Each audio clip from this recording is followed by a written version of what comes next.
এক দরিদ্র পরিবার একটি ছোট মাটির ঘরে সুখে শান্তিতে দিন কাটাচ্ছিল।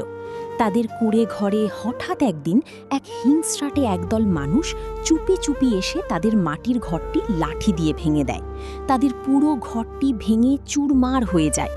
অসহায় সম্বল হারিয়ে পরিবারটি খোলা আকাশের নিচে আশ্রয় নেয় এবং তালপাতা দিয়ে একটি অস্থায়ী তাঁবু বানিয়ে থাকতে শুরু করে।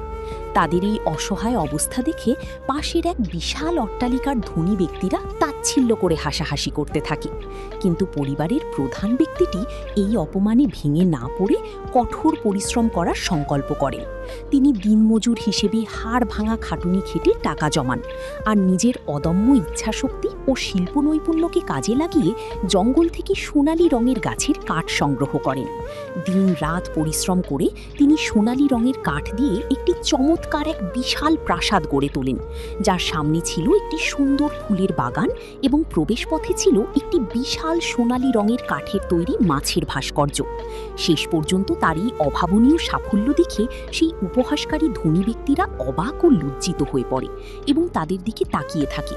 পরিবারটি আরাম আয়েশে দিন কাটাতে থাকে। আমার স্বামীর এত পরিশ্রমের পরও কেউ লাইক আর সাবস্ক্রাইব করলো না। ভিডিওটি ভালো লাগলে অবশ্যই লাইক, কমেন্ট, শেয়ার এবং সাবস্ক্রাইব করবেন।